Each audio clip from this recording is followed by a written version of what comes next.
खरगोश और चूहा की कहानी। यदि आप मेरे चैनल में नए हो तो मेरे चैनल को सब्सक्राइब करें, शेयर करें और लाइक करें।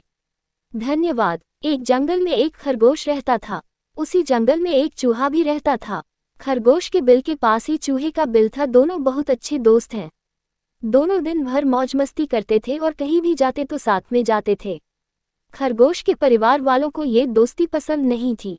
उन्होंने कई बार दोनों को शांत रहने से मना किया, फिर भी वो दोनों हमेशा साथ रहते थे।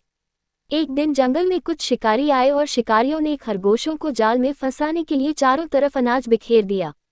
खरगोश को ये पता नहीं था कि अनाज कहाँ से आया। अनाज को देखकर खरगोश के मुंह में पानी आ गया और वह अपने बिल से निकालकर अनाज खाने लगा।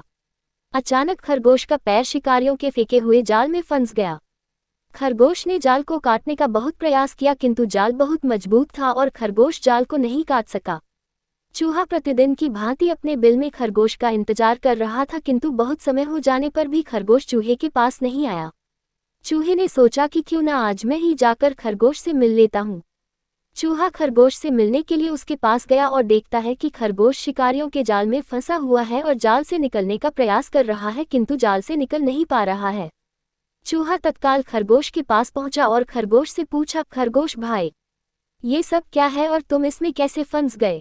खरगोश जवाब देता है, मित्र, यहाँ शिकारियों ने चारों तरफ अनाज फैलाया था। अनाज खाने के लालच में मैं उनके जाल में फंस गया हूँ और अब इस जाल को काटने का प्रयत्न कर रहा हूँ, किंतु जाल इतना मजबूत है कि मुझसे नहीं कट रहा है। चूहा बोला, तुम चिंता मत करो, मैं अपने पैने दांतों से अभी इस जाल को काट देता हूँ। अपने पैने और नुकीले दांतों से चूहा जाल काट देता है। इस प्रकार चूहा खरगोश को जाल से आज़ाद करा देता है। जैसे ही खरगोश आज़ाद होता है उसी समय शिकारी वहां आ जाते हैं। शिकारियों को देखकर खरगोश और चूहा दोनों वहां से भागकर खरगोश के बिल में चले जाते हैं।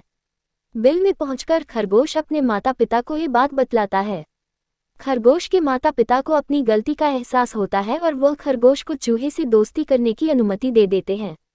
शिक्षा। चूहा और खरगोश की कहानी से हमें शिक्षा मिलती है कि अच्छा दोस्त बड़ा हो या छोटा हमेशा काम आता है। पूरी कहानी सुनने के लिए धन्यवाद।